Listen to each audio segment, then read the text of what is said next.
ಗ್ರಾಮ ಪಂಚಾಯತಿ ಮೆಂಬರಿಗೆ 100 ಎಕರೆ ಲ್ಯಾಂಡ್ ಹೊಡಿಬೇಕಾಯ್ತಾ ನೀನು? ಅವನ್ನ ಕರ್ಕೊಂಡೋಗಿ ನೀವು ಮರ್ಡರ್ ಮಾಡಿದ್ರಿ. ನಮಸ್ಕಾರ, ಸುದ್ದಿ ಮೃದಂಗ ವಿಶೇಷ ಕಾರ್ಯಕ್ರಮಕ್ಕೆ ಸ್ವಾಗತ.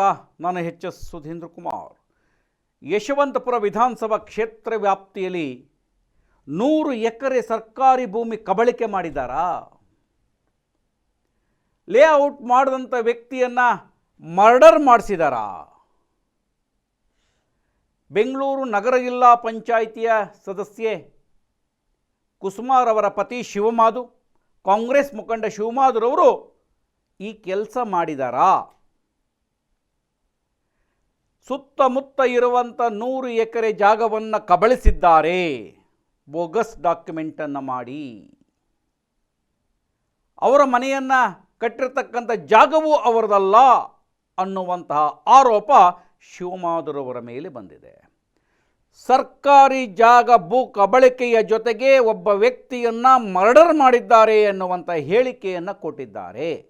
ಯಾರು ಕೊಟ್ಟರು, ಏನದು ಹೇಳಿಕೆ, ನಿಮ್ಮ ಗಮನಕ್ಕೆ ತರ್ತಾನೆ. ಅದಕ್ಕೂ ಮುನ್ನ ಒಂದು ಸ್ಮಾಲ್ ಬ್ರೇಕ್. ನಿಶ್ಚಿತಾರ್ಥ, ಮದುವೆ, ನಾಮಕರಣ, ಉಪನಯನ ಸೇರಿದಂತೆ ಎಲ್ಲಾ ತರಹದ ಕಾರ್ಯಕ್ರಮಗಳಿಗೆ ಶುಚಿ ರುಚಿ ಅಡುಗೆಗೆ ಸಂಪರ್ಕಿಸಿ. ಕಾರ್ಯಕ್ರಮದ ಸಂಪೂರ್ಣ ಗುತ್ತಿಗೆ ಪಡೆದು ವ್ಯವಸ್ಥಿತವಾಗಿ ನಿರ್ವಹಿಸಲಾಗುವುದು. ಸಂಪರ್ಕಿಸಿ SLV catering, Brahmins catering services, ನಂ 55, 8ನೇ ಕ್ರಾಸ್, ಕೆಂಗೇರಿ ಉಪನಗರ, ಬೆಂಗಳೂರು. ದೂರವಾಣಿ ವಿಶ್ವನಾಥ್ 9880201901. ಬ್ರೇಕ್ನ ನಂತರ ಮತ್ತೆ ಸ್ವಾಗತ. ಕಾಂಗ್ರೆಸ್ ಮುಖಂಡ ಶಿವಮಾಧುರವರು ಇತ್ತೀಚೆಗೆ ಒಂದು ಪತ್ರಿಕಾಗೋಷ್ಠಿಯನ್ನು ಮಾಡ್ತಾ ಒಂದು ಮಾತನ್ನು ಹೇಳಿದ್ರು. ಭಾರತೀಯ ಜನತಾ ಪಕ್ಷದವರು ಪತ್ರಿಕಾಗೋಷ್ಠಿಯನ್ನು ಮಾಡಿದ್ದಾರೆ. ಯೋಗ್ಯತೆ ಇಲ್ಲದ ಅಯೋಗ್ಯನೊಬ್ಬನ ಪಕ್ಕದಲ್ಲಿ ಕೂಡಿಸ್ಕೊಂಡಿದ್ದಾರೆ. ಜಾಗವನ್ನು ಕಬಳಿಸಿ ಮಂಗಳೂರಿಗೆ ಹೋಗಿ ಅಲ್ಲಿಂದ ಬಾಲಾಜಿಯ ದರ್ಶನವನ್ನು ಮಾಡಲಿಕ್ಕಾಗದಿಲ್ಲ, ಅಲ್ಲಿ ಅರೆಸ್ಟ್ ಆಗಿ ಬಂದಿದ್ದಾರೆ ಅಂತ ಹೇಳಿದರು. ಅದರ ವರದಿಯನ್ನು ನಾವೀಗಾಗಲೇ ಕೊಟ್ಟಿದ್ದೇವೆ. ಆ ವರದಿಯ ನಂತರದೊಳಗೆ ಆ ವ್ಯಕ್ತಿ ಯಾರು ಅನ್ನುವ ಚರ್ಚೆಗಳು ನಡೀತಿರೋ ಮಧ್ಯೊಳಗೆ BBMPಯ ಸದಸ್ಯೆಯಾಗಿದ್ದಂಥ ವೀಣಾರವರ ಪತಿ ನಾಗರಾಜು ತಾಲೂಕು ಪಂಚಾಯಿತಿಯ ಸದಸ್ಯರಾಗಿದ್ದರು. ನಾಗರಾಜರವರು ಇವತ್ತು ಪತ್ರಿಕಾಗೋಷ್ಠಿಯನ್ನು ನಡೆಸಿ ಹೆಸರು ಹೇಳಿ ಅಂತ ಹೇಳಿದ್ರು. ಹೇಳದೆ ಹಾಗೆಯೇ ನುಡಿಸಿಕೊಂಡ ವ್ಯಕ್ತಿಯ ಯಾರು ಅಂತ ಕೇಳಿದಾಗ ಅವ್ರು ನಾನೇ ಅಂತ ಬಂದು ಕೂತೊಂದು ಪತ್ರಿಕಾಗೋಷ್ಠಿಯನ್ನು ನಡೆಸಿದ್ರು. ಪತ್ರಿಕಾಗೋಷ್ಠಿಯಲ್ಲಿ ಶಿವಮಾಧುರವರ ಬಗ್ಗೆ ಉದ್ದುದ್ದವಾದ ಆರೋಪಗಳನ್ನು ಮಾಡಿದ್ರು. ಆರೋಪ ಮಾಡುವ ಮುನ್ನ ಅವರ ಟೇಬಲ್ನ ಮೇಲೆ ಬಹುತೇಕ 1.5 ಕಿಲೋಮೀಟರಷ್ಟು ದೂರದೊಳಗಿರುವಂತಹ ದಾಖಲೆಗಳನ್ನು ಇಟ್ಕೊಂಡಿದ್ರು. ದಾಖಲೆಗಳನ್ನು ಇಟ್ಟುಕೊಂಡು ನಾನು ಮಾತನಾಡ್ತಾ ಇದ್ದೇನೆ ಎನ್ನುವಂಥ ಮಾತನ್ನು ಕೂಡ ಹೇಳಿದರು. ಸಹಜವಾಗಿ ನಾನು ಭೂ ವ್ಯವಹಾರವನ್ನು ಮಾಡ್ತೇನೆ, ಅವ್ಯವಹಾರವಲ್ಲ. ಭೂ ವ್ಯವಹಾರವನ್ನು ಮಾಡುವಾಗ 1-2 ಸೈಟಿಗೆ ಹಾಕಿರುವ ಹಣಕಾಸಿನ ವ್ಯವಹಾರದಲ್ಲಿ ವ್ಯತ್ಯಾಸವಾಗಿರಬಹುದು. ಹಾಗಂದಾಕ್ಷಣ ಕೋಟ್ಯಾಂತರ ರೂಪಾಯಿಗಳ ಹಗರಣವಾಗಲಿ ಅಥವಾ ಸರ್ಕಾರಿ ಜಾಗವನ್ನು ಕಬಳಿಸಿರುವುದಾಗಲಿ ನಾನು ಮಾಡಿಲ್ಲ. ಈ ಕೆಲಸ ಮಾಡಿರ್ತಕ್ಕಂಥದ್ದು ಶಿವಮಾಧು. ಸರ್ವೆ ನಂಬರ್ಗಳ ಸಹಿತವಾಗಿ ವಿವರವನ್ನು ಕೊಟ್ಟು 100 ಎಕರೆಗೂ ಅತಿ ಹೆಚ್ಚು ಸರ್ಕಾರಿ ಭೂಮಿಯನ್ನು ಕಬಳಿಸಿದ್ದಾರೆ. ಈ ಕ್ಷೇತ್ರದ ಶಾಸಕರ ಗಮನಕ್ಕೆ ಬಂದಿದೆಯೋ ನನಗೆ ಗೊತ್ತಿಲ್ಲ ಅಂತ ಸರಿಸುಮಾರು 5ರಿಂದ 8 ಬಾರಿ ಅದನ್ನು ಪುನರುಚ್ಚರಿಸಿದ್ರು. ಈ ಕ್ಷೇತ್ರದ ಶಾಸಕರ ಗಮನಕ್ಕೆ ಬಂದಿದೆಯೋ ಇಲ್ಲೋ ಗೊತ್ತಿಲ್ಲ ಅಂತ ಸೂಚ್ಯವಾಗಿ ಹೇಳೋದ್ರ ಮೂಲಕವಾಗಿ ಆ ಏರಿಯಾದೊಳಗೆ ಲೇಔಟ್ ಮಾಡಿದಂಥ ವ್ಯಕ್ತಿಯನ್ನು ನೀವು ಮರ್ಡರ್ ಮಾಡಿಸಿದ್ದು ಜನಕ್ಕೆ ಗೊತ್ತಿಲ್ಲವೇ ಅನ್ನುವಂತಹ ಮಾತನ್ನು ಕೂಡ ಆಡಿದ್ದಾರೆ.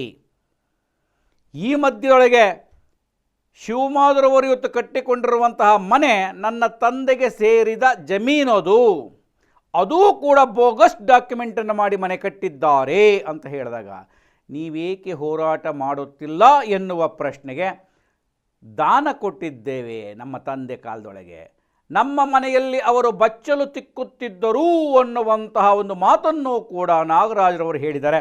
ನಾಗರಾಜ್ ಏನೇನು ಹೇಳಿದ್ರು,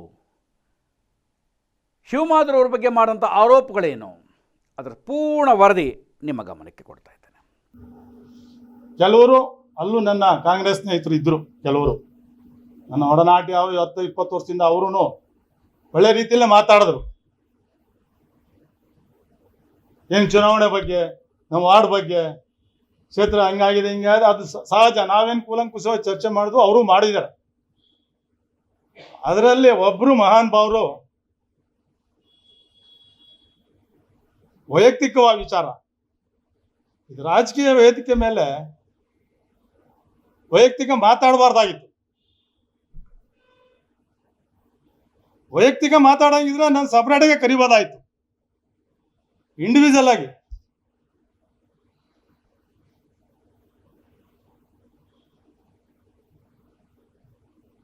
ಆಗ ಆ ವಿಚಾರನೂ ನಿಮ್ಮ ಎಲ್ಲ ವಿಡಿಯೋದಲ್ಲಿ ಕ್ಲಿಪ್ಪಿಂಗ್ ಇದೆ. ಏನೇನು ಮಾತಾಡಿದ್ದಾರೆ, ಏನೇನು ಮಾತಾಡಿದ್ದಾರೆ, ಏನು ಅದು ತಾವು ಯಾರೋ ಪ್ರಶ್ನೆ ಮಾಡಿದ್ರಿ, ಹೆಸರು ಹೇಳಿ ಅಂತ. ಹೆಸರು ಹೇಳಿಲ್ಲ.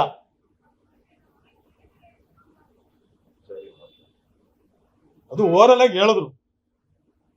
ಸರ್ಕಾರ ಇದೆ ಅಂದ್ಬಿಟ್ಟು ರೆಕಮೆಂಡ್ ಮಾಡ್ಬಿಟ್ಟು FIR ಹಾಕ್ಸೋದು ದೊಡ್ಡದಲ್ಲ, ದೊಡ್ಡತನನೇ ಅಲ್ಲ. ಅದು ಕಲಿಬೇಕಾದ್ದು ಬೇಜಾನಿದೆ. ನಾವು 30-35 ವರ್ಷದಿಂದ ರಾಜಕಾರಣ ಮಾಡ್ತಾ ಇದ್ದೀವಿ, 90-95ರಿಂದ ಮಾಡ್ತಾ ಇದ್ದೀವಿ. ಗ್ರಾಮ ಪಂಚಾಯತಿ ಮೆಂಬರ್ ಆಗಿ, ತಾಲೂಕ್ ಪಂಚಾಯತಿ ಮೆಂಬರ್ ಆಗಿ, ಕಾರ್ಪೊರೇಷನ್ ಆಗಿ, ಆಲ್ಡೇರಿಯಲ್ಲಿ 20-25 ವರ್ಷ ಇದ್ದು ಜನರ ಸೇವೆ ಮಾಡ್ಕೊಂಡು ಬಂದಿದ್ದೀವಿ. ನಾನು ಯಾವುದೋ ಒಂದು ಸೈಟ್, ಎಲ್ಲರೂ ಮಾಡೋದು ವ್ಯಾಪಾರ, ಒಂದು ಸೈಟ್ ವ್ಯಾಪಾರ ಮಾಡಿದ್ವಿ. ನಾವು ಏನು ಸೈಟ್ ವ್ಯಾಪಾರ ಮಾಡಿದ್ವಿ? ನಾವೇನು ಗೌರ್ಮೆಂಟ್ ಲ್ಯಾಂಡ್ ಅಲ್ಲ, ಇನ್ನೊಂದು ಇದಲ್ಲ, ಗೌರ್ಮೆಂಟ್ ಟೆಂಡರ್ ತೊಗೊಂಡಿಲ್ಲ. ನಾನು ಸಣ್ಣ ಪುಟ್ಟ ವ್ಯಾಪಾರ ಮಾಡ್ತಿದ್ದೆ. ಒಂದು ಸೈಟ್ ವ್ಯಾಪಾರ ಮಾಡಿಕೊಂಡು 2006ರಲ್ಲಿ ಕೋರ್ಟ್ ಆರ್ಡರ್ ಆಗಿದೆ. ಎಲ್ಲ ದಾಖಲೆಗಳು ಮುಂದಿಡ್ತೀನಿ ತಮ್ಮ ಮುಂದೆ. ಪ್ರತಿಯೊಂದು ಎಳೆ ಆಗಿ ನಾನು ಓರಲ್ಲಾಗಿ ಬಂದಿಲ್ಲ. ಪತ್ರಿಕಾ ಪ್ರಕಟಣೆ ಮಾಡುವಾಗ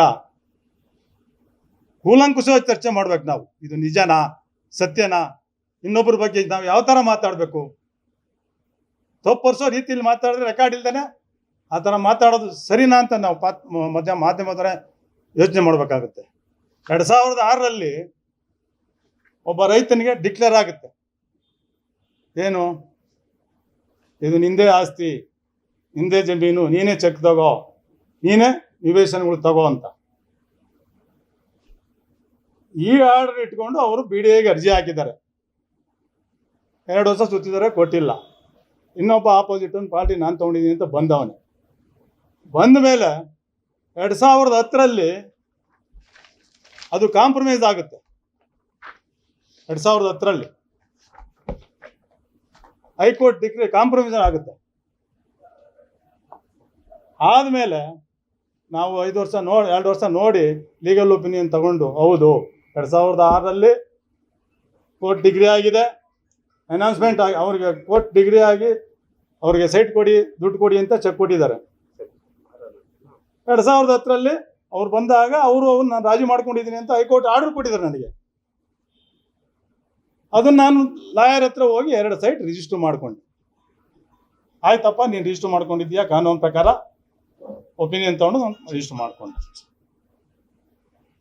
ಅದು ಅವರಲ್ಲಿ ಏನೇನು ಬಂತು, ಆಮೇಲೆ 1 ವರ್ಷ 2 ವರ್ಷ ಏನೇನು ಬಂತು, ನಾನು ವಂಶಾರ್ಥ ಸರಿ ಇಲ್ಲ, ನನ್ನ ಸೈನ್ ಹಾಕಬೇಕು ಅಂದ್ಬಿಟ್ಟು, ಅದು ಸಹಜ ಇದ್ದಿದ್ದೆ. ಅದು ಕ್ರಯದಾರರು ಇದರಲ್ಲಿ ಯಾರೋ ಒಬ್ಬರು ಸೈನ್ ಬಿಟ್ಟಿರ್ತಾರೆ, ಅದು ಇದ್ದಿದ್ದೆ. ಅದು ಈಗ ನೀವು ರಾಜಕೀಯ ಬೆರೆಸಿ ಹಳೇದೆಲ್ಲ ಕೆತಿಕಿ FIR ಮಾಡಿಸಬೇಕಾದ ಅವಶ್ಯಕತೆ ಇತ್ತಾ?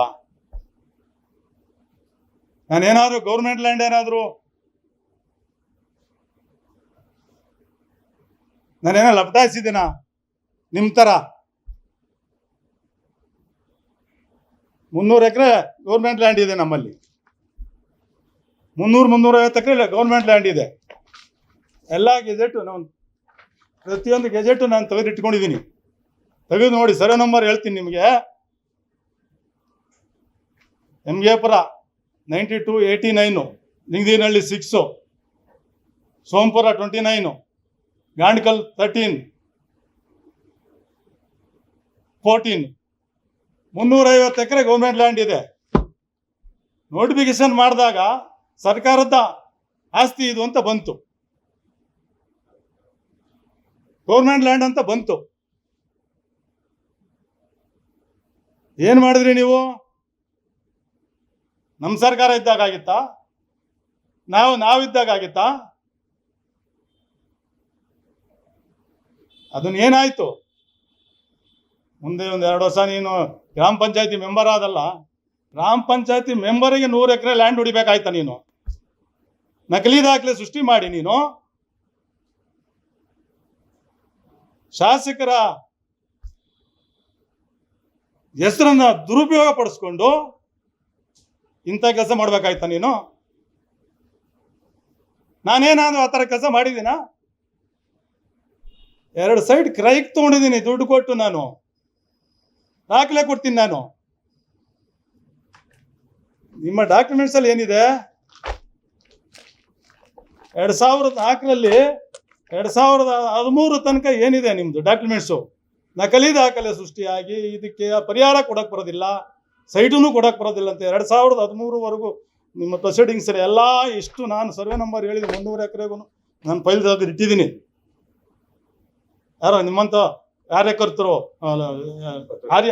ಪತ್ರಕರ್ತರು, RTI ಕಾರ್ಯಕರ್ತರು ಎಲ್ಲ ತೆಗೆದು ಪ್ರಿಪೇರ್ ಮಾಡಿ ಲೋಕಾಯುಕ್ತ ಕೊಡೋಕ್ಕೆ ಇದಕ್ಕೆ ಕೊಡೋಕ್ಕೆ ಎಲ್ಲ ರೆಡಿ ಮಾಡ್ಕೊಂಡು ಇದ್ರು. ನನಗೆ ಫೋನು, ನೀವು ಆ ಏರಿಯಾ ಕಾರ್ಪೊರೇಟ್ರು, ಇವ್ರು ಗ್ರ್ಯಾಂಟ್ ಆಗಿದೆಯಂತೆ, ಇವ್ರಿಗೆ ಸೈಟ್ ಬರ್ತದಂತೆ, ಇವ್ರಿಗೆ ಇದು ಬರ್ತದಂತೆ. ಯಾರಪ್ಪ ಗ್ಯಾಂಗು? ಇವರೇ ಸ್ವಾಮಿ ಶಿವಮೊಗ್ಗದವ್ರ ಗ್ಯಾಂಗು. ಎಲ್ಲರೂ ಸೃಷ್ಟಿ ಮಾಡಿ 5 ಜನ 10 ಜನ ಒಂದೊಂದು ಸರ್ವೆ ನಂಬರ್ಲಿ 10 ಎಕರೆ 12. ನಮ್ಮ ಸೋಂಪುರದೆಲ್ಲ 12 ಎಕರೆ ಮಾಡಿದ್ದಾರೆ 29ರಲ್ಲಿ.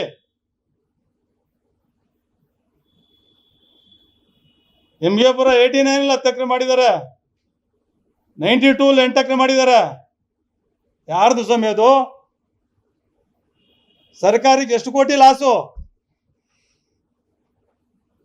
ಶಾಸಕರ ಗಮನಕ್ಕೆ ಬಂದಿದ್ಯೋ ಇಲ್ವೋ? ಅವ್ರ ಹೆಸರು ಹೇಳ್ಕೊಂಡು ಇವರು ಲೂಟಿ ಮಾಡ್ತಾ ಇದ್ದಾರೆ. ನಾನೇನಾದ್ರೂ ಆ ಥರ ಮಾಡಿದ್ದೀನಾ? ತೋರಿಸಿ, ಒಂದು ಡಾಕ್ಯುಮೆಂಟ್ ತೋರಿಸಿ. 2014ವರೆಗೂ ಪ್ರೊಸೀಡಿಂಗ್ಸ್ ಇದೆ. ಇದು ಕೊಡಕ್ಕೆ ಬರಲ್ಲ, ನಕಲಿ ದಾಖಲೆ ಸೃಷ್ಟಿ, ಪಾಣಿ ಇದ್ರೆ ಗ್ರಾಂಟ್ ಸರ್ಟಿಫಿಕೇಟ್ ಸರಿ ಇಲ್ಲ, ಗ್ರಾಂಟ್ ಇದ್ರೆ ಇದು ಸರಿ ಇಲ್ಲ. ನೋಟಿಫಿಕೇಶನಲ್ಲಿ ನಾವು ಅವಾಗಲೇ 2001ರಲ್ಲಿ ಪೊಸಿಷನ್ ತೊಗೊಂಡಿದ್ವಿ, ಸರ್ಕಾರಿ ಜಾಗ. ನೀವು ಯಾಕೆ ಡಾಕ್ಯುಮೆಂಟ್ ಸಬ್ಮಿಟ್ ಮಾಡ್ತೀರಿ? ಕ್ವಶನ್ ಮಾಡಿದ್ದಾರೆ, ಲೆಟ್ರು ಮಾಡಿದ್ದಾರೆ ಅವ್ರಿಗೆ.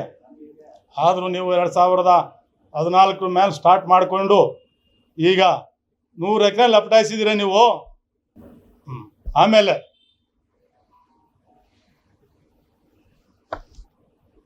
ಒಂದು ಪೆಟ್ರೋಲ್ ಬ್ಯಾಂಕ್ ಮಾಡ್ತಾರೆ, ಒಂದು ಡಾಬಾ ಕೊಡ್ತಾರೆ. BDA 2001ರಲ್ಲೇ ದೇವಸ್ಥಾನ ಅಂತ ಊರವರೆಲ್ಲ ರಿಕ್ವೆಸ್ಟ್ ಮಾಡ್ಕೊಂಡು ಅಧಿಕಾರಿಗಳಿಗೆ ಟೆಂಪಲ್ ಅಂತ ಬಿಡಿಸ್ತೀವಿ 15 ಗುಂಟೆನ. ನೀವು ನಕಲಿ ದಾಖಲೆ ಸೃಷ್ಟಿ ಮಾಡ್ಕೊಂಡು ಅದಕ್ಕೂ ಪೆಟ್ರೋಲ್ ಬ್ಯಾಂಕ್ ಬಾಡಿಗೆ ಕೊಟ್ಟಿದ್ದೀರಿ, ಮತ್ತೆ ದೇವಸ್ಥಾನಕ್ಕೆ ಬಿಟ್ಟಿರೋ ಜಾಗನ ಡಾಬಾ ಕೊಟ್ಟಿದ್ದೀರಿ. ಪ್ರಶ್ನೆ ಮಾಡಕ್ಕೆ ಹೋದಾಗ ನನ್ನ ಜಾಗ ಇದೆ, ನಿನ್ನ ಜಾಗ ಯಾವುದಪ್ಪ ಇದೆ? 93, ನಿನ್ನ ಜಾಗ ಅದಲ್ಲ. ಕ್ವಶನ್ ಇದೆ, ಪ್ಲ್ಯಾನ್ ಇದೆ, ಡಾಕ್ಯುಮೆಂಟ್ಸ್ ಇದೆ, ಡೂಪ್ಲಿಕೇಟ್. ಇದೆಲ್ಲ entire land 48 survey number 92 survey number 48 ಎಕರೆ. ಎಂ ಶ್ರೀನಿವಾಸ್ ಇದ್ದಾಗ ಒಂದು 12 ಎಕರೆ ಜಮೀನನ್ನ ಗ್ರಾಂಟ್ ಆಗಿತ್ತು, ಅದು ನಮಗೂ ಗೊತ್ತು. ಗ್ರಾಂಟ್ ಆಗಿ ಜಾಗ ಬಿಟ್ಟು ಮಿಕ್ಕಿದ್ದೆಲ್ಲ ಎಲ್ಲಪ್ಪ ಜಾಗಗಳು. ಇವತ್ತು ನೋಡಿದ್ರೆ ಫೈಲ್ ತೆಗಿಸ್ತಾರೆ, ನನಗೆ 5 ಎಕರೆ ಆಗಿದೆ, ನನಗೆ 4 ಎಕರೆ ಆಗಿದೆ, ನನಗೆ 3 ಎಕರೆ ಆಗಿದೆ. ನಕಲಿ ದಾಖಲೆಗಳು ಸೃಷ್ಟಿಯಾಗಿ ದುಡ್ಡು ತಗೊಂಡು ಸ್ಪೆಷಲ್ DC ವಜಾ ಮಾಡಿದ್ದನ್ನ ವಜಾ ಮಾಡಿ 136 ಹ್ಯಾಂಡ್ ಓವರ್ ಮಾಡಿ BDAಗೆ ಹ್ಯಾಂಡ್ ಓವರ್ ಮಾಡಾದ್ಮೇಲೆ ನಿಮ್ಗೆ ಹೆಂಗೆ ಡಾಕ್ಯುಮೆಂಟ್ಸ್ ನಿಮ್ಗೆ ಗ್ರಾಂಟ್ ಆಗುತ್ತೆ? ನೀವು ಹೆಂಗೆ ದುಡ್ಡು ತೊಗೊತೀರಿ? ಹೆಂಗೆ ಸೈಡ್ ತೊಗೊತೀರಿ? ನಮಗೆ ಹೇಳ್ತೀರಾ BDAಲ್ಲಿ 106 ಕೋಟಿ ಹೊಡೆದ್ಬಿಟ್ರು, 2 ಸೈಟ್ಗೆ 106 ಕೋಟಿ, 26 ಲಕ್ಷ 22 ಲಕ್ಷ 22 ಲಕ್ಷಕ್ಕೆ 15 ವರ್ಷದಿಂದ ನಾನು ತೊಗೊಂಡಿದ್ದೀನಿ. ಇಲ್ಲ ಅಂತಲ್ಲ, ಅದಕ್ಕೆ ಟ್ಯಾಕ್ಸು ಕಟ್ಟಿದ್ದೀನಿ, ಆಡಿಟ್ ಮಾಡಿಸಿದ್ದೀನಿ, ತೊಗೊಂಡಿದ್ದೀನಿ.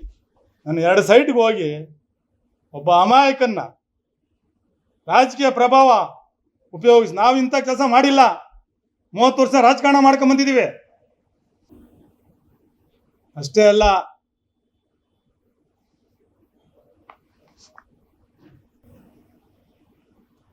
BM ಕಾಲಲ್ಲಿ 4 ಎಕರೆ, ಲಿಂಗದೀರ್ನಹಳ್ಳಿಲಿ 2 ಎಕರೆ, BM ಕಾಲ್ 92, 93 4 ಎಕರೆ, ಲಿಂಗದೀರ್ನಹಳ್ಳಿ 1.5 ಎಕರೆ. 2005-6ರಲ್ಲಿ ನೀವು 6-7ರಲ್ಲಿ ನೀವು ಮೆಂಬರ್ ಆದಾಗ ಬಾಬುರಾವ್ ಅನ್ನೋನ್ನ ಒಬ್ಬ 50 ಎಕರೆ ಲೇಔಟ್ ಮಾಡ್ದ ಬಂದ ನಮ್ಮ ಏರಿಯಾದಲ್ಲಿ. ಅವನ್ನ ಕರ್ಕೊಂಡೋಗಿ ನೀವು ಮರ್ಡರ್ ಮಾಡಿದ್ರಿ. ಮರ್ಡರ್ ಮಾಡಿಸಿದ್ರಿ.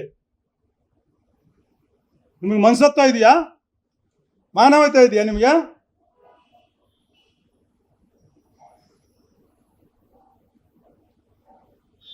ಮಣ್ಣು ತಿನ್ನ ಕೆಲಸಕ್ಕೆ ಹೋಗಿ, ಒಂದು ಸೈಡ್ಗೆ ಹೋಗಿ, ಒಂದು ಲ್ಯಾಂಡ್ಗೆ ಹೋಗಿ ಒಬ್ಬ ಮರ್ಡರ್ ಮಾಡೋ ಪರಿಸ್ಥಿತಿಲಿ ಬಂದವ್ರು ನೀವು ರಾಜಕೀಯ ಮುಂದೆ ನೀವೆಲ್ಲ ಇದೆಲ್ಲ ಮುಂದಕ್ಕೆ ಬಿಟ್ರೆ ನೀವು ಏನು ಮಾಡ್ಬೋದು? ಜನನೇ ಊಹಿಸ್ಲಿ.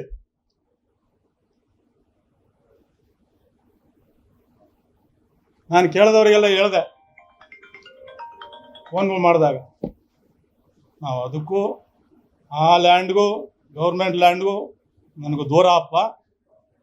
ನನ್ನ ಜಾಗನೇ ನಾನು ಮಾಡ್ಕೊಳಕ್ಕಾಗಿಲ್ಲ. ನನ್ನ ಅಣ್ಣ ತಮ್ಮಂದಿರಿಗೆ ನನಗೆ ಮೋಸ ಆಗಿದೆ. ಎಲ್ಲ ನಮ್ದವರೆಲ್ಲ ಮಧ್ಯದಲ್ಲಿ ಕೈ ಬಿಟ್ರು.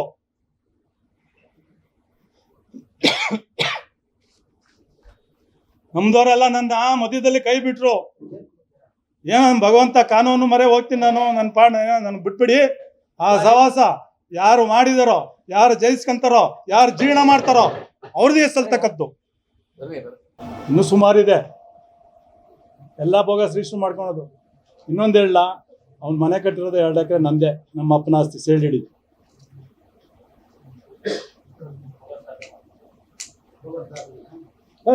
ಅವನ್ ಬೋಗಸ್ ಖಾತೆಲಿ ಕೂತವನೆ ಅಷ್ಟೇ. ಇರ್ಲಿ, ಇಂಥವ್ ನನ್ನ ಹತ್ರ ಇನ್ನ ಹತ್ತಿದೆ. ನಾನು ಯಾವುದು ಒಬ್ಬರ ಮೇಲೆ ನಾವು ಯಾವತ್ತೂ ಮಾತಾಡಲ್ಲ. ಆಧಾರವಿಲ್ಲದೆ ನಾವು ಮಾತಾಡಿದವರು ಬಾಯಿ ನೀವು ಕಟ್ಟಾಕ್ತೀರಿ. ಪ್ರಜ್ಞಾವಂತರಿದ್ದೀರಿ, ವಿದ್ಯಾವಂತರಿದ್ದೀರಿ. ನೀವೆಲ್ಲ ಈ ದೇಶದ್ದು, ರಾಜ್ಯದ್ದು, ಜಿಲ್ಲೆ ವೈಸು ನೀವು ಪತ್ರಿಕಾ ಪ್ರಕಟಣೆ ಮಾಡ್ತೀರಿ. ಇಂಥ ವಿಚಾರಗಳು, ಎಂತೆಂಥ ವಿಚಾರಗಳು ನೀವು ಸುದ್ದಿವಾಹಿನಿಯಲ್ಲಿ ಇದು ಮಾಡಿಲ್ಲ. ಮಕ್ಕಳು, ನಮ್ಮದು ಕುಟುಂಬ ಜಾಸ್ತಿ. ನಾವು ಅಂತ ಬೇಜಾನ್ ದಾನ ಮಾಡಿದ್ದೀವಿ. ನಮ್ಮ ಅಪ್ತಿರು ಅವ್ರು ನಮ್ಮ ಮನೇಲಿ ಬತ್ಲು ಬೆಳೀತಾ ಇದ್ದವ್ರು. ಅವರು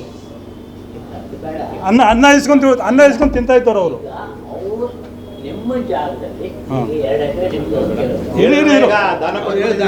ದಾನ ಕೊಟ್ಟಂಗೆ ಕೊಟ್ಟಿದ್ದೀವಿ. ಈಗ ದಾನಕ್ಕೆ ಬರಲ್ಲ ಅದು. ಈಗ ದಾನ ಕೊಟ್ಟಿಲ್ಲ, ರೆಕಾರ್ಡ್ ಮಾಡಿದ್ವಲ್ಲ.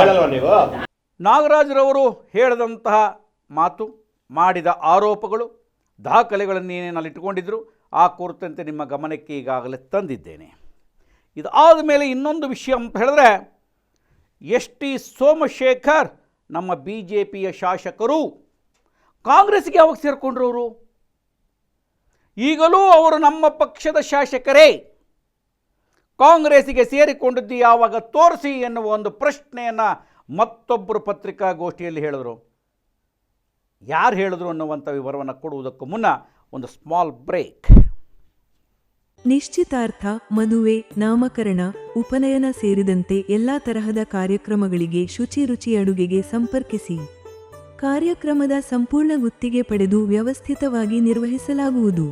ಸಂಪರ್ಕಿಸಿ SLV catering, Brahmins catering services, ನಂ 55, 8ನೇ ಕ್ರಾಸ್, ಕೆಂಗೇರಿ ಉಪನಗರ, ಬೆಂಗಳೂರು. ದೂರವಾಣಿ ವಿಶ್ವನಾಥ್ 9880201901. ಬ್ರೇಕ್ ನಂತರ ಮತ್ತೆ ಸ್ವಾಗತ.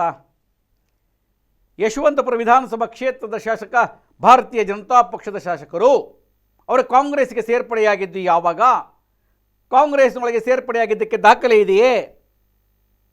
ನಮ್ಮ ಶಾಸಕರು ನಾವು ಪ್ರಶ್ನೆ ಮಾಡುತ್ತೇವೆ ಎನ್ನುವಂತಹ ಮಾತುಗಳನ್ನು ಆಡಿದಂಥವರು ಕಂಠೀರವ ಸ್ಟುಡಿಯೋ ಹಾಗೂ KRIDLನ ಮಾಜಿ ಅಧ್ಯಕ್ಷ, ಭಾರತೀಯ ಜನತಾ ಪಕ್ಷದ ರಾಜ್ಯ ರೈತ ಮೋರ್ಚಾದ ಉಪಾಧ್ಯಕ್ಷ, ಯಶವಂತಪುರ ವಿಧಾನಸಭಾ ಕ್ಷೇತ್ರಕ್ಕೆ ಭಾರತೀಯ ಜನತಾ ಪಕ್ಷದ ಅಭ್ಯರ್ಥಿ ಅಂತ ಘೋಷಿಸಲ್ಪಟ್ಟಿರುವಂಥ, ಯಡಿಯೂರಪ್ಪನವರು ಘೋಷಿಸಲ್ಪಟ್ಟಿರ್ತಕ್ಕಂಥ M. ರುದ್ರೇಶ್ ಅವರು ಮಾಡಿರುವ ಪ್ರಶ್ನೆ ಇದು. ಕಾಂಗ್ರೆಸ್ನವ್ರು ಕೂತ್ಕೊಂಡು ನಮ್ಮ ಜೊತೆಲಿದ್ದಂತ ಯಾವಾಗ ನೀವು ಬಿಟ್ಟು ಹೋದರೂ ಕಾಂಗ್ರೆಸ್ನವ್ರಿಗೆ ಗೊತ್ತಿಲ್ಲ, ಯಾವಾಗ ರಾಜೀನಾಮೆ ಕೊಟ್ಟಿದ್ರು ನಮಗೆ ಗೊತ್ತಿಲ್ಲ. ಆದರೆ ಶಾಸಕರು ನಮ್ಮವರು ಎಂದು ಹೇಳುತ್ತೀರಲ್ಲ, ನಿಮ್ಮವರಲ್ಲ, ಅವರು ನಮ್ಮವರು. ಭಾರತೀಯ ಜನತಾ ಪಕ್ಷದ ಚಿಹ್ನೆಯ ಮೇಲೆ ಗೆದ್ದ ಶಾಸಕರು, ಅವರು ನಾವು ಪ್ರಶ್ನೆ ಮಾಡುವ ಹಕ್ಕು ಇದೆ, ಪ್ರಶ್ನೆ ಮಾಡುವ ಶಕ್ತಿಯೂ ಇದೆ ಎನ್ನುವಂಥದ್ದು ಎಂ ರುದ್ರೇಶ್ ಅವರ ಮಾತು. ರುದ್ರೇಶ್ ಅವರು ಏನು ಹೇಳಿದ್ರು ಅನ್ನುವಂಥದ್ದನ್ನು ಕೇಳಿ. ಪತ್ರಿಕಾಗೋಷ್ಠಿ ಅಂತ ನಾವೇನು ಬರೀ ಭಾರತೀಯ ಜನತಾ ಪಕ್ಷದ ಕಾರ್ಯಕರ್ತರಿಗೂ ಅನುಕೂಲ ಆಗಲಿ ಅಂತ ನಾವೇನು ಸರ್ಕಾರಕ್ಕೆ ನಾವು ಮನವಿ ಮಾಡಿಲ್ಲ. ಮೊನ್ನೆ ಪತ್ರಿಕಾಗೋಷ್ಠಿ ನಾವು ನಡೆಸಿದ್ದು, ನಾವೆಲ್ಲ ಕಾರ್ಯಕರ್ತರು ಎಲ್ಲ ಸೇರಿದ್ದು ನಮ್ಮ ಕೆಂಗೇರಿ ಹೆಸರನ್ನ ಅಳಿಸ್ಬಾರ್ದು, ಆ ಕೆಂಗೇರಿ ಹೆಸರನ್ನ ಉಳಿಸ್ಬೇಕು ಅನ್ನೋ ಒಂದು ಧ್ಯೇಯದಿಂದ ನಾವೆಲ್ಲ ಮಾತಾಡಿದ್ವಿ. ನಾವು ಯಾರ ವೈಯಕ್ತಿಕವಾಗೂ ನಾವು ಮಾತಾಡಿಲ್ಲ. ಇವತ್ತು ನಾಗರಾಜ್ ಅವ್ರಿಗೂ ನಾನು ಮನವಿ ಮಾಡೋದಷ್ಟೇ, ಮೊನ್ನೆ ನಡೆದಂಥ ಪತ್ರಿಕಾಗೋಷ್ಠಿಯಲ್ಲಿ ವೈಯಕ್ತಿಕವಾಗಿ ಮಾತಾಡಿದಂಥ ಶಿವಮಾಧವ್ರಿಗೂ ನಾನು ಮನವಿ ಮಾಡೋದಷ್ಟೇ. ನೋಡಿ, ನಮ್ಮ ಕ್ಷೇತ್ರದಲ್ಲಿ ಅನೇಕ ಕಾರ್ಯಕರ್ತರುಗಳು ನೊಂದ್ಕೊಂತಾರೆ. ಜೊತೆಗೆ ನಾವು ಕಿತ್ತಾಡೋದ್ರಿಂದ ಬೇರೆ ಬರೋವಂಥವ್ರಿಗೆ ಅವಕಾಶ ಜಾಸ್ತಿ ಆಗ್ತದೆ. ಜೊತೆಗೆ ಯಾರ ಮೇಲೂ ಏನು ಕೇಸ್ ಇಲ್ಲದೆ ಇರೋದೇನಿಲ್ಲ, ಪ್ರತಿಯೊಬ್ಬರ ಮೇಲೂ ಕೇಸ್ಗಳು ಇದ್ದೇ ಇರ್ತೈತೆ. ಸಾರ್ವಜನಿಕವಾಗಿ ಈಚೆ ಬಂದ ಮೇಲೆ, ಸಾರ್ವಜನಿಕವಾಗಿ ನಾವು ಪ್ರೊಟೆಸ್ಟ್ ಮತ್ತೊಂದು ರಾಜಕೀಯವಾಗಿ ಈಚೆ ಬಂದ ಮೇಲೆ ಎಲ್ಲರ ಮೇಲೂ ಒಂದೊಂದು ಕೇಸ್ ಇರ್ತೈತಿ. ಇಲ್ಲಿ ಕುಂತಿರ್ತಕ್ಕಂಥ ಎಲ್ಲರ ಮೇಲೂ ಕೇಸ್ ಇರುತ್ತೆ. ಅಲ್ಲಿ ಮೊನ್ನೆ ಪತ್ರಿಕಾಗೋಷ್ಠಿ ಮಾಡಿದ್ರಲ್ಲ, ಅವ್ರ ಮೇಲೂ ಎಲ್ಲರ ಮೇಲೂ ಕೇಸ್ ಇರುತ್ತೆ. ಆ ಕೇಸ್ಗಳ ಬಗ್ಗೆ ನಾವು ವೈಯಕ್ತಿಕವಾಗಿ ಮಾತಾಡಬೇಕು ಅಂದರೆ ವೈಯಕ್ತಿಕವಾಗಿ ರಾಜಾರೋಷವಾಗಿ ನೀವು ಹೆಸರು ಹಿಡಿದು ಕರೆದಿ ನಾವು ಪತ್ರಿಕಾಗೋಷ್ಠಿ ಮಾಡ್ತೀನಿ, ನಾಗರಾಜ್ ಅವ್ರ ಬಗ್ಗೆ ಮಾಡ್ತೀನಿ, ರುದ್ರೇಶ್ ಅವ್ರ ಬಗ್ಗೆ ಮಾಡ್ತೀನಿ ಅನ್ನೋದು ವೈಯಕ್ತಿಕವಾಗಿ ಮಾಡ್ಕೊಳ್ಳಿ. ದಯಮಾಡಿ ಇನ್ನು ಮುಂದೆ ಯಾರು ವೈಯಕ್ತಿಕವಾಗಿ ನಾವು ಮಾತಾಡೋದು ಬೇಡ. ಯಶವಂತಪುರ ಕ್ಷೇತ್ರದ ಅಭಿವೃದ್ಧಿ, ಯಶವಂತಪುರ ಕ್ಷೇತ್ರದ ಒಂದು ಸಾರ್ವಜನಿಕರ ಒಂದು ಏನು ಪ್ರಯತ್ನ ಪಡ್ತಾವ್ರೆ ಕೆಂಗೇರಿ ಹೆಸರು ಉಳಿಸೋದು ಮತ್ತೆ ಅಭಿವೃದ್ಧಿ ಬಗ್ಗೆ ಮಾತ್ರ ಮಾತಾಡಿ ಅಂತ ಹೇಳ್ತಾ, ಜೊತೆಗೆ ನಮ್ಮ ಶಾಸಕರು ಅಂತಾನೆ ನಾವು ಹೇಳ್ಕೊಬೇಕಾಗ್ತದೆ. ಯಾಕೆಂದ್ರೆ ಬಿಜೆಪಿಯಿಂದ ಗೆದ್ದಿರ್ತಕ್ಕಂಥ ಶಾಸಕರು ಇವತ್ತು ಅವರು ಕಾಂಗ್ರೆಸ್ನವರು ಒಂದು ಪ್ರೆಸ್ ಮೀಟ್ ಮಾಡ್ತಾರೆ ಅಂತ ಅಂದ್ರೆ ಶಾಸಕರು ಯಾವತ್ತು ಕಾಂಗ್ರೆಸ್ಗೆ ಸೇರ್ಪಡೆ ಆಗಿದ್ದಾರೆ ಅನ್ನೋದು ಮೊನ್ನೆ ಪತ್ರಿಕಾಗೋಷ್ಠಿ ನಡೆಸೋದ್ರಲ್ಲ ಕಾಂಗ್ರೆಸ್ ಅಧ್ಯಕ್ಷರುಗಳು, ಕಾಂಗ್ರೆಸ್ ಪ್ರಧಾನ ಕಾರ್ಯದರ್ಶಿಗಳು, ಎಲ್ಲ ಕಾರ್ಯಕರ್ತರು ಅದನ್ನ ಒಂದ್ ಸ್ವಲ್ಪ ಈ ಮಾಧ್ಯಮದ ಮುಖಾಂತರ ತಿಳಿಸ್ಲಿ. ಯಾಕೆಂದ್ರೆ ಅವರು ಗೆದ್ದಿರೋದು ಭಾರತೀಯ ಜನತಾ ಪಕ್ಷದ ಚಿಹ್ನೆಯಿಂದ ಗೆದ್ದಿದ್ದಾರೆ. ಭಾರತೀಯ ಜನತಾ ಪಕ್ಷದ ನಾವೆಲ್ಲರೂ ಸೇರಿ ಓಟ್ ಹಾಕಿ ಗೆಲ್ಸಿದೀವಿ. ಆ ಶಾಸಕರನ್ನ ನಾವು ಪ್ರಶ್ನೆ ಮಾಡೋ ಅಧಿಕಾರನೂ ಇದೆ, ಪ್ರಶ್ನೆ ಮಾಡೋ ಒಂದು ಶಕ್ತಿನೂ ಇದೆ, ನಾವು ಕೇಳೋಂತ ಒಂದು ಅಧಿಕಾರ ಇದೆ. ನಾವು ಕೇಳಿದೀವಿ, ಆದ್ರೆ ನಾವು ಶಾಸಕರು ಕೇಳಿಲ್ಲ, ನಾವು ಸರ್ಕಾರ ಕೇಳಿದೀವಿ. ನಾವು ಕಾಂಗ್ರೆಸ್ ಸರ್ಕಾರ ಕೇಳಿರೋದು. ಕಾಂಗ್ರೆಸ್ ಸರ್ಕಾರ ಕೇಳಿದ್ರೆ ಶಾಸಕರು ಯಾಕೆ ಮಧ್ಯ ತರಬೇಕು? ದಯಮಾಡಿ ಇದ್ರನ್ನ ಗೊಂದಲ ಮಾಡಬೇಡಿ ನೀವು.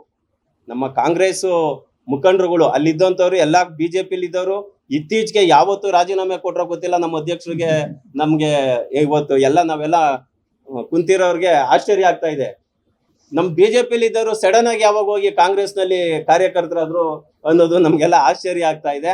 ಕಾಂಗ್ರೆಸ್ನವರು ನೀವು ಸೇರ್ಕೊಂಡಿರೋದು ನಿಮ್ಮ ವೈಯಕ್ತಿಕ, ಅದು ನನ್ನ ಅಭ್ಯಂತರ, ನಮ್ಗಳ ಅಭ್ಯಂತರ ಏನಿಲ್ಲ. ಅದು ಯಾರೇ ಚುನಾವಣೆ ನಿಂತ್ಕೊಂಡ್ರು ಎಲ್ಲೇ ಇದ್ರು ಓಟ್ ಹಾಕೋರು ಜನರು ಇದ್ದಾರೆ, ಗೆಲ್ಸೋಂತ ಜನರು ಇದ್ದಾರೆ, ಸೋಲ್ಸೋಂತ ಜನರು ಇದ್ದಾರೆ. ಅದ್ರ ಕೆಲಸ ಅವ್ರು ಮಾಡ್ಕೊಂತಾರೆ. ಆದ್ರೆ ನಮ್ಗೆ ಪ್ರಶ್ನೆ ಬಂದಿರೋದು, ನಮ್ಮ ಭಾರತೀಯ ಜನತಾ ಪಕ್ಷದಿಂದ ಗೆದ್ದಂತ ಒಬ್ಬ ಶಾಸಕನ ಪರವಾಗಿ ಕಾಂಗ್ರೆಸ್ನವರು ಒಂದು ಪ್ರೆಸ್ ಮೀಟ್ ಮಾಡಿ ಕಾಂಗ್ರೆಸ್ನವ್ರು ಡಿಪೆಂಡ್ ಮಾಡ್ಕೊಂತಾರೆ ಅಂತಂದ್ರೆ ನಮ್ಮೆಲ್ಲರಿಗೂ ಆಶ್ಚರ್ಯ ಆಗ್ತದೆ.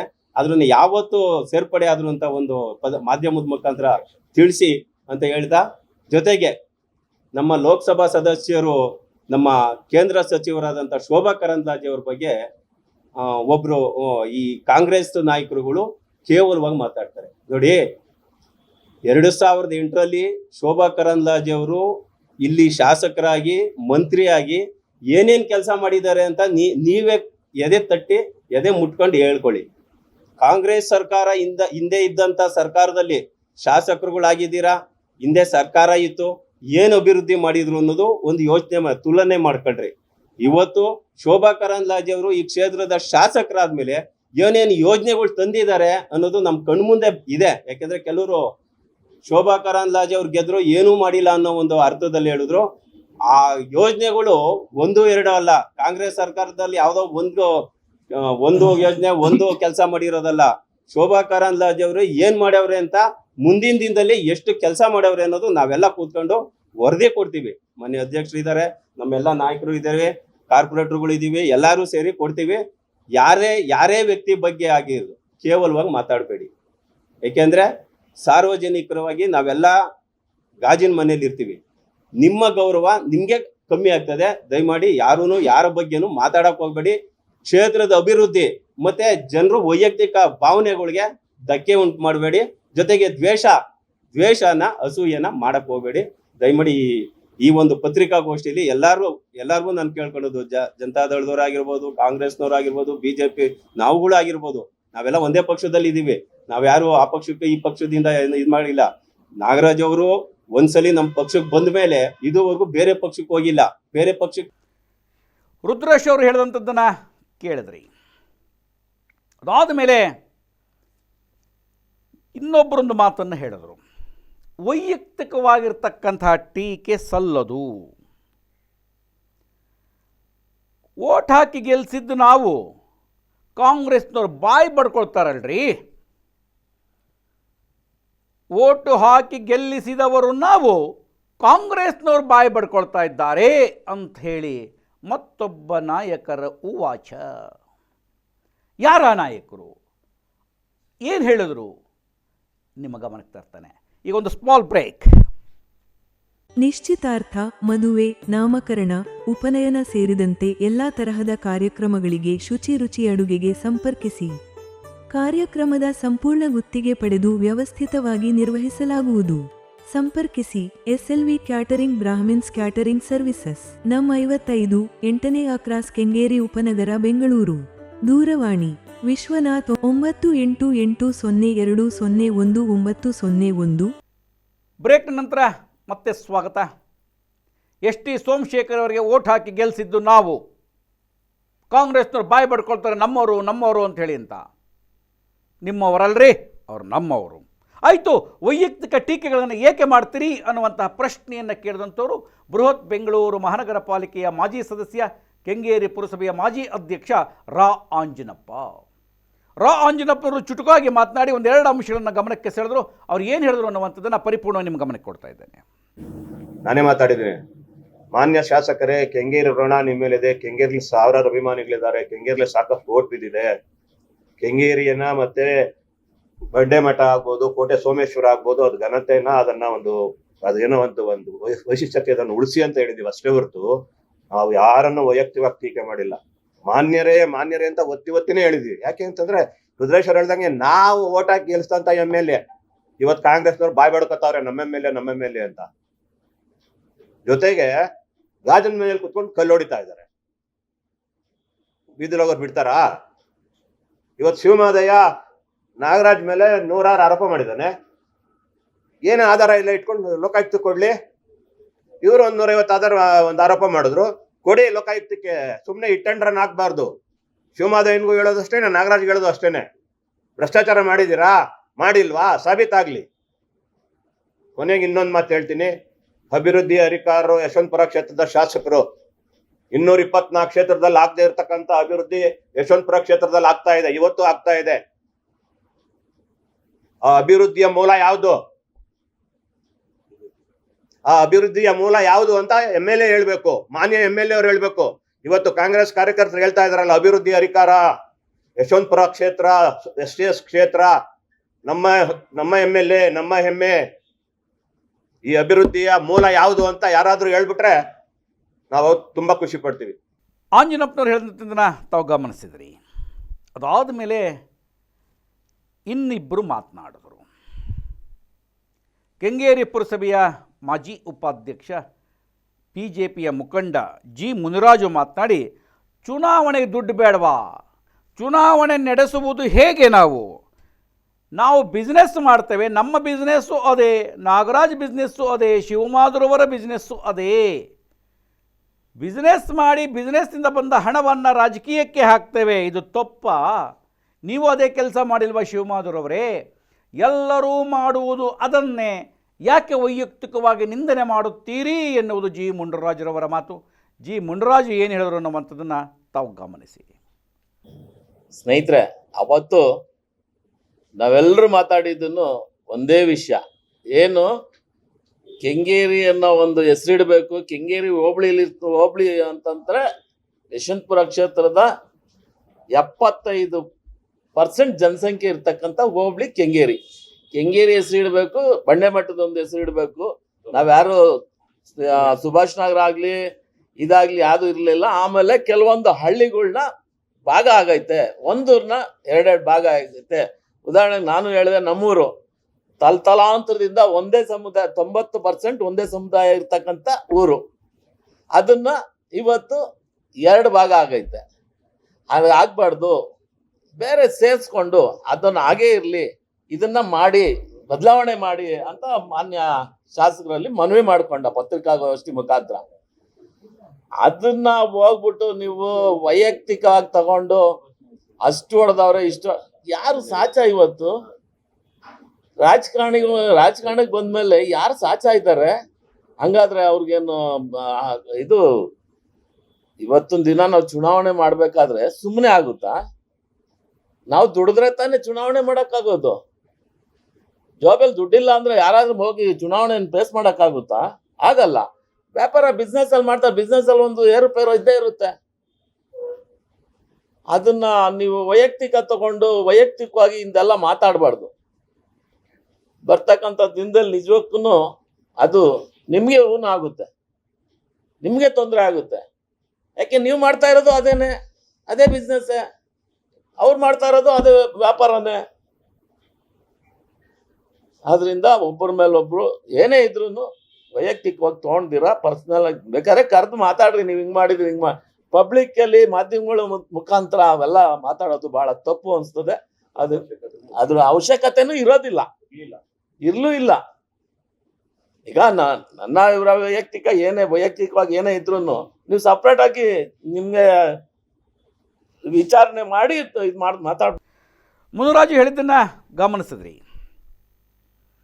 ಯಶವಂತಪುರ ನಗರ ಮಂಡಲ ಭಾರತೀಯ ಜನತಾ ಪಕ್ಷದ ಅಧ್ಯಕ್ಷ ಅನಿಲ್ ಚಳಿಗೇರಿಯವರು ಕೂಡ ಮಾತನಾಡವರು. ವಾರ್ಡ್ ವಿಂಗಡಣೆ ಕುರಿತಂತೆ ಆಗಿರ್ತಕ್ಕಂಥ ಕೆಲವೊಂದು ಲೋಪದೋಷ ಕುರಿತಂತೆ ಮೊನ್ನೆ ನಾವು ಪತ್ರಿಕಾಗೋಷ್ಠಿಯನ್ನು ನಡೆಸಿದ್ವಿ. ಕೇವಲ ಕೆಂಗೇರಿ ಬಂಡೆಮಠಕ್ಕಷ್ಟೇ ಅಲ್ಲ, ದೊಡ್ಡಬಿದರಕಲ್ಲಲ್ಲೂ ಇದರ ತೊಂದರೆ ಇದೆ, ಹೇರೋಹಳ್ಳಿಯೂ ತೊಂದರೆ ಇದೆ. ಈ ಎಲ್ಲ ಕುರಿತು ಸಮಗ್ರವಾಗಿ ಒಂದು ಮಾಹಿತಿಯನ್ನು ಅಬ್ಜೆಕ್ಷನ್ ನಾವು ಕೊಡ್ತೇವೆ ಅಂತ ಹೇಳ್ತಾ, ಪಕ್ಷಾತೀತ ಜಾತ್ಯಾತೀತ ಅಂತ ಬಳಸುವಂಥವ್ರು, ಶಬ್ದವನ್ನು ಬಳಸುವಂಥವರು ವೈಯಕ್ತಿಕ ನಿಂದನೆಗೆ ಯಾಕೆ ಹೇಳಿದ್ರು ಅನ್ನುವಂಥ ಅನುಮಾನವನ್ನು ಅನಿಲ್ ಚಳಿಗೇರಿ ವ್ಯಕ್ತಪಡಿಸಿದರು. ಅನಿಲ್ ಚಳಿಗೇರಿ ಏನು ಹೇಳಿದ್ರು ಅನ್ನುವಂಥದ್ದನ್ನು ಕೇಳಿ. ನಮಗಿರುವಂತಹ ಸಮಸ್ಯೆಗಳನ್ನು ಅವರ ಗಮನಕ್ಕೆ ಬರಬೇಕು, ಅದರ ಮುಖಾಂತರ ಅದು ಸಾಲ್ವ್ ಆಗಬೇಕು. ವಿಶೇಷವಾಗಿ ಬಂಡೆಮಠ, ಕೆಂಗೇರಿ ಮತ್ತು ಕೇವಲ ಈ ಭಾಗದಲ್ಲ, ನಾನು ಮೊನ್ನೆ ಪ್ರೆಸ್ ಕಾನ್ಫರೆನ್ಸ್ ಆದಮೇಲೆ ನಮ್ಮ ಕಾರ್ಯಕರ್ತರು ಹೇಳ್ತಾ ಇದ್ರು, ಹೇರೋಹಳ್ಳಿ ಮತ್ತು ದೊಡ್ಡಬಿದರಕಲ್ಲಲ್ಲೂ ಹಳೆ ಊರುಗಳ 2 ಭಾಗವಾಗಿದೆ, ಅಲ್ಲೂ ಸಮಸ್ಯೆ ಆಗಿದೆ ಅಂತೇಳಿ. ಹೀಗಾಗಿ ಇವತ್ತು ನಾಳೆ ಅವ್ರಿಗೆಲ್ರಿಗೂ ಅದನ್ನು ಒಂದು ರಿಟರ್ನ್ ಫಾರ್ಮ್ಯಾಟಲ್ಲಿ ಕೊಟ್ಟು ನಾವು ಎಲ್ಲರಿಗೂ ಅದರ ಗಮನಕ್ಕೆ ತಂದು ನಾವು ಅದನ್ನು ವಿಕಾಸಕ್ಕೆ ಅರ್ಬನ್ ಸೆಕ್ರೆಟರಿಗೆ ಕೊಡಬೇಕು ಅಂತ ನಿಶ್ಚಯ ಮಾಡಿರುವಂಥದ್ದು. ನನಗೆ ತುಂಬ ಹೇಳುವಂಥದ್ದು ಏನೂ ಅನಿಸಿಲ್ಲ. ನಾವು ಮಾತಾಡಿರುವಂಥದ್ದು ಯಾರ ಮೇಲೆ ವೈಯಕ್ತಿಕ ಅಟ್ಯಾಕ್ ಇರಲಿಲ್ಲ, ಯಾರ ಮೇಲೂ ವೈಯಕ್ತಿಕ ಅಟ್ಯಾಕ್ ಇರಲಿಲ್ಲ. ನಾಳೆ ಚುನಾವಣೆ ಅಂತ ಬಂದರೆ ಒಬ್ಬ ಕ್ಯಾಂಡಿಡೇಟು ಇನ್ನೊಬ್ಬ ಕ್ಯಾಂಡಿಡೇಟ್ ಬಗ್ಗೆ ಮಾತನಾಡುವಂಥದ್ದು ಆಗ್ಬೋದು. ಆದರೆ ಇವತ್ತು ಅವಾಗಲೂ ಹೇಳ್ತಾ ಇರ್ತಾರಲ್ಲ, ಪಕ್ಷಾತೀತ ಜಾತ್ಯಾತೀತ ಅಂಥೇಳಿ, ಆ ಥರದವರು ವಿಷಯ ಬಿಟ್ಟು ಯಾವ ಕಾರಣಕ್ಕೋಸ್ಕರ ವೈಯಕ್ತಿಕ ನಿಂದನೆಗಿಳಿದ್ರು ಅಂತ ನನಗಂತೂ ಗೊತ್ತಿಲ್ಲ. ಹೀಗಾಗಿ ನಾನು ನಾಗರಾಜ್ ಅವ್ರ ಮೇಲೆ ಒಂದಿಷ್ಟು ಗಂಭೀರ ವಿಷಯಗಳು ಚರ್ಚೆ ಆಗಿರೋದ್ರಿಂದ ಅವರು ತುಂಬ ಬೇಜಾರು ಮಾಡಿಕೊಂಡು, ನೀವೆಲ್ಲರೂ ಇರಬೇಕು, ಪಕ್ಷದ ಮುಖಾಂತರನೇ ಒಂದು ವೇದಿಕೆ ಮೇಲೆ ಈ ಮೊದಲನೆಯ ಪತ್ರಿಕಾಗೋಷ್ಠಿ ಆಗಿರೋದ್ರಿಂದ ಅದಕ್ಕೆ ಉತ್ತರ ಅಲ್ಲೇ ಕೊಡಬೇಕು. ನಾನು ಆಪ್ಷನ್ ಕೊಟ್ಟೆ, ನೀವೇನಾದರೂ ಸಪ್ರೇಟಾಗಿ ಮಾಡ್ತೀರಾ ಅಂತ. ಇಲ್ಲ ಪಕ್ಷದ ಲೀಡರ್ಗಳ ಮುಂದೆನೇ ಮಾಡಬೇಕು ಅಂತ ಅವ್ರು ಹೇಳಿ ಇವತ್ತು ಆರ್ಗನೈಸ್ ಮಾಡಿದ್ದಾರೆ. ನನಗನ್ಸಿದ ಮಟ್ಟಿಗೆ ವೈಯಕ್ತಿಕ ಇಳಿಯೋದಕ್ಕಿಂತ ಮುಂಚೆ ನಿಮಗೇನಾದರೂ ಸ್ವಲ್ಪ ಶ್ರೇಷ್ಠತೆ ಸಿಗಬೇಕು, ಕ್ರೆಡಿಟ್ ಸಿಗಬೇಕು. ನಾಳೆ ನಿಮ್ಮಲ್ಲೂ ಮೊನ್ನೆ ಪ್ರೆಸ್ ಕಾನ್ಫರೆನ್ಸ್ ಮಾಡಿದಂಥ ಭಾಳಷ್ಟು ಜನ ನಾಳೆ ಚುನಾವಣೆಗೆ ಹೋಗೋಂಥವ್ರು ಜನ ನಿಮ್ಗೆ ಈ ಪ್ರಶ್ನೆಗಳನ್ನು ಕೇಳ್ತಾರೆ. ನಿಮ್ಮ ವೈಯಕ್ತಿಕ ಅಟ್ಯಾಕಿಗೆ ಯಾವುದೇ ರೀತಿಯ ಉತ್ತರ ಕೊಡಲಿಕ್ಕೆ ನಾನಂತರೂ ಬಯಸೋದಿಲ್ಲ. ದಯವಿಟ್ಟು ಚುನಾವಣೆ ವಿಷಯ ನಾವು ಕೇಳ್ಕೊಂಡಿರೋ 3-4 ವಿಷಯಗಳನ್ನ ಸ್ವಲ್ಪ ಗಂಭೀರವಾಗಿ ತೆಗೆದುಕೊಂಡು ಅದನ್ನ ಸಾಲ್ವ್ ಮಾಡಿ.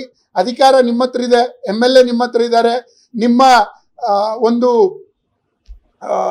ಓಕೆ ಅಂತ ಹೇಳ್ದೇನೆ ಯಾವುದೇ ಕೆಲಸ ಆಗೋದಿಲ್ಲ. ಸೊ ನೀವೇ ಅದನ್ನ ಸಾಲ್ವ್ ಮಾಡಬೇಕು. ಪರ್ಸನಲ್ ಅಟ್ಯಾಕಿಗೆ ಇಳಿಯುವಂತ ಅವಶ್ಯಕತೆ ಅವತ್ತೂ ಇರಲಿಲ್ಲ, ಇವತ್ತೂ ಇಲ್ಲ. ನಾಗರಾಜ್ ಅವರು ಮನನೊಂದು ಇದನ್ನೊಂದು ಮಾಡಿದ್ದಾರೆ, ವಿತ್ ಡಾಕ್ಯುಮೆಂಟ್ಸ್ ಅವ್ರು ಕೊಟ್ಟಿದ್ದಾರೆ. ಸೊ ಮುಂದಿನ ದಿವಸಗಳಲ್ಲಿ ಪಕ್ಷವಾಗಿ ನಾವು ಅದನ್ನ ಕನ್ಸಿಡರ್ ಮಾಡ್ತೀವಿ. ವೈಯಕ್ತಿಕ ನಿಂದನೆಗಳ ಬಗ್ಗೆ ನನಗೇನು ಹೇಳುವಂಥದ್ದಿಲ್ಲ. ಒಟ್ಟಾರೆಯಾಗಿ ಇತ್ತೀಚೆಗೆ ವಿಶೇಷವಾದ ಬೆಳವಣಿಗೆ ಅನ್ನಬೇಕೋ ಅಥವಾ ಶೇಷದ ಬೆಳವಣಿಗೆ ಅನ್ನಬೇಕೋ ಗೊತ್ತಿಲ್ಲ ನನಗೆ. ಯಶವಂತಪುರ ಕ್ಷೇತ್ರದೊಳಗೆ ಪತ್ರಿಕಾಗೋಷ್ಠಿಗಳು ಮೇಲಿಂದ ಮೇಲೆ ನಡೀತಾ ಇದೆ. ಗ್ರೇಟರ್ ಬೆಂಗಳೂರು ಅಥಾರಿಟಿಯ ಹಿನ್ನೆಲೆಯೊಳಗೆ ನಡೀತಿರ್ತಕ್ಕಂತಹ ಪತ್ರಿಕಾಗೋಷ್ಠಿಗಳು ಬೇರೆ ಬೇರೆ ತಿರುವುಗಳು, ಬೇರೆ ಬೇರೆ ಮಜಲುಗಳನ್ನು ಪಡೆದುಕೊಳ್ತಾ ಇರಬಹುದು. ಆದರೆ ತಿರುವು ಮಜಲುಗಳ ಮಧ್ಯದಲ್ಲಿಯೂ ಕೂಡ ಅನೇಕ ಸತ್ಯಗಳು ಹೊರಬರುತ್ತಿವೆ ಎನ್ನುವಂಥ ಸಂತಸದ ಜೊತೆಗೆ ಪತ್ರಿಕಾಗೋಷ್ಠಿಯನ್ನು ಕರೆಯಬೇಕು ಅನ್ನುವಂತಹ ವಿಚಾರ ತಲೆಯಲ್ಲಿ ಬಂದಿದೆಯಲ್ಲ, ಅದು ನಿಜಕ್ಕೂ ಉತ್ತಮ ಬೆಳವಣಿಗೆ ಅಂತ ಹೇಳ್ತಾ ಇವತ್ತು ಶಿವಮಾಧುರವರು ಕೊಟ್ಟ ಹೇಳಿಕೆಗೆ ಪ್ರತಿ ಹೇಳಿಕೆ, ಶಿವಮಾಧುರವರು ಮಾಡಿದ ಆರೋಪ ನಿರಾಧಾರ ಅನ್ನುವುದರ ಜೊತೆಗೆ ಶಿವಮಾಧುರವರು ಮಾಡಿರ್ತಕ್ಕಂಥ ಅವ್ಯವಹಾರಗಳ ಕುರಿತಂತೆ ಹೇಳೋಕ್ಕೋಸ್ಕರ ಕರೆದಿದ್ದ ಪತ್ರಿಕಾಗೋಷ್ಠಿ ಕೆಂಗೇರಿ ಉಪನಗರದ ಖಾಸಗಿ ಹೋಟ್ಲಲ್ಲಿ ನಡೀತು.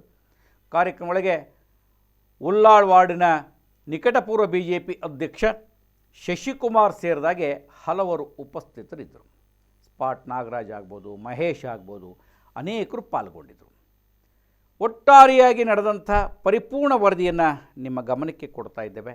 ಈ ಮಧ್ಯೆಯೊಳಗೆ ಯಾರಾದರೂ ಸರ್ಕಾರಿ ಭೂಮಿ ಲಪಟಾಯಿಸಿರಲಿ, ಪಕ್ಷಾತೀತವಾಗಿ ಜಾತ್ಯಾತೀತವಾಗಿ ತನಿಖೆಯಾಗಲಿ, ಸರ್ಕಾರ ತನ್ನ ವಶಕ್ಕೆ ಪಡೆದುಕೊಳ್ಳಲಿ ಎನ್ನುವ ಸಾಮಾನ್ಯ ಜನರ ಮನಸ್ಸಿನ ಆಶಯವನ್ನು ನಿಮ್ಮ ಗಮನಕ್ಕೆ ತರ್ತಾ ಇವತ್ತಿನ ಈ ವಿಶೇಷ ಸುದ್ದಿಯನ್ನು ಮುಗಿಸ್ತಾ ಇದ್ದೇನೆ. ಮತ್ತೆ ವಿಶೇಷ ಸುದ್ದಿಯೊಂದಿಗೆ ಭೇಟಿಯಾಗ್ತೇನೆ. ನಮಸ್ಕಾರ.